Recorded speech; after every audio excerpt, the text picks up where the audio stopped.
Okay, the last tech tip I would like to share with you, number 5, is about deck toys.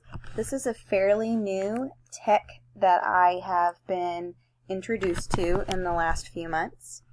And basically the way that I would like to describe deck toys is if you have a conglomerate of lessons that you would like your students to work through maybe at their own pace. This is a great way to put them together in some engaging lessons you can add activities to, and you can see them working as they move along, but they cannot just click anywhere they want to. They basically have to go through a sequential order based on how you've put those lessons together. So that's how I would describe deck toys. You can see here that I am in the web page of deck toys. I've logged into my account. I'm going to go into my dashboard here and show you a little bit about what deck toys looks like. So here's my test class, and I've just kind of created a little mini lesson whenever I was introduced to it through some PD. But just to give you an idea, this is what a deck would look like whenever we talk about deck toys. Here are some previews that you can look at. There's some great ways to maybe do a little bit of a read aloud follow-up if you wanted someone to kind of go through some lessons. If I click on this particular deck, you could see here it's really super graphic and great. This is chapters 1 to 3. So you want to start with chapters 1 to 3. Here's 4 to 6, 7 to 9, and then it just kind of works its way around. So they have to do chapters 1 to 3 first.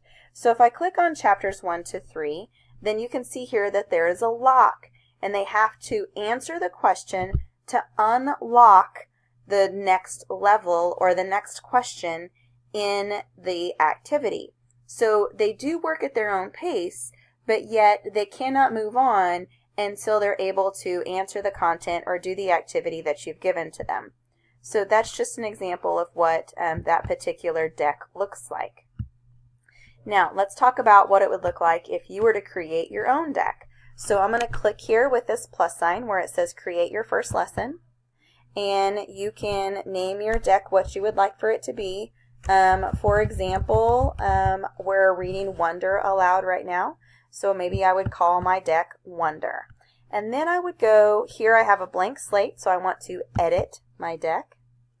And I would go in here and you can see that there's all these squares. So these are all the paths that my students will take to get to the next level.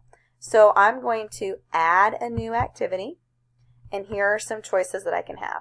I can import a PowerPoint or a YouTube video. Maybe we can do some review with some vocabulary from the chapters. Maybe there's some instructions that they have to stop and read before they move on to the activity, or I can just copy an activity from the clipboard. So I'm going to add questions to my lesson. So I'm going to add an activity, and they have to start right here.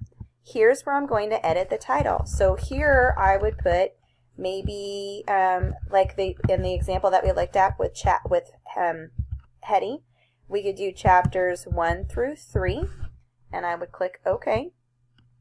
And then I'm going to try and add something to this. So I can edit the activity.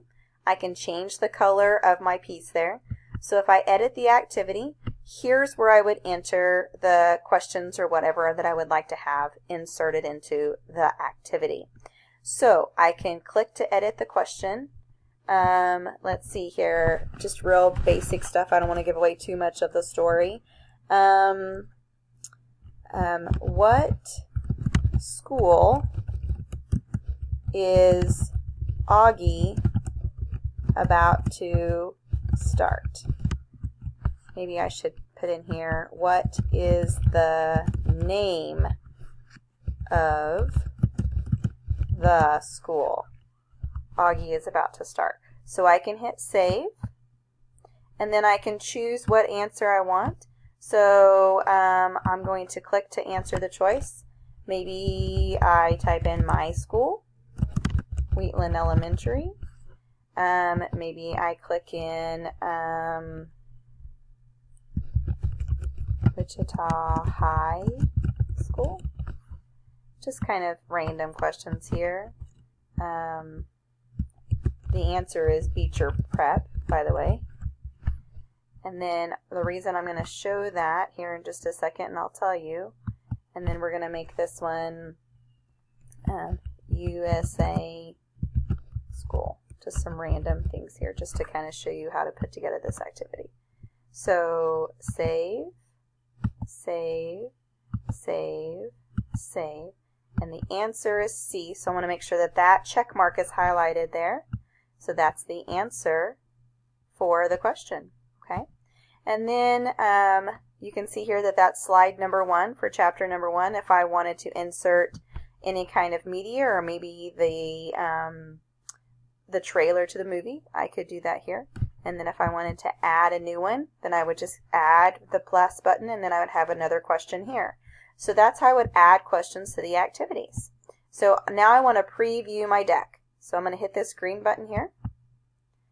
And as I look on my deck, I have a teacher side and a student side.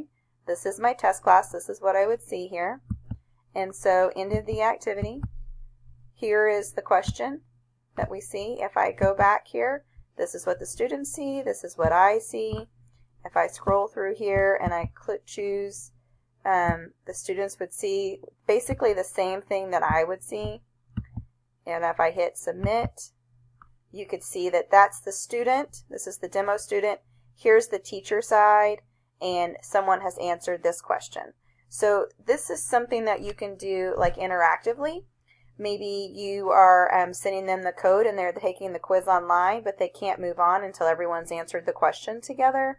Or you can give them a whole slew of activities to do all at once, but they work on their own, but they have to go in sequential order like I mentioned before. Okay, so I'm going to go back to my dashboard. And you can see here, here's Wonder. And here's where I would assign to a classroom. I could preview with the test student. I could share, so I could send out the link to my students, or I can make a copy. And this does a great app smash with Google Classroom as well, so it's really, really handy. Some examples or something that you might do is whenever you get onto Deck Toys is go to the help section. Right here has been really helpful as far as getting started. So you want to go to your quick start guide, and it just basically walks you through what this looks like. So this would be your first deck. It kind of helps you decide on how to design your first deck with activities. There's some paths, and then it shows some videos and things like that, so that you can see here that they have to start here with some instructions, and then you could see where the links have taken them down the path. Here they can choose to go this way, or they can go that way. It's just kind of a fun way to engage your students in learning. Here's a great video that shows you how to create a deck. Very informative, and then it talks about some apps and some things that you can do with Deck Toys. Here's an example of a study set, which is where you have the term with the definition and maybe a picture, and they have an activity where they have to match all of those things up.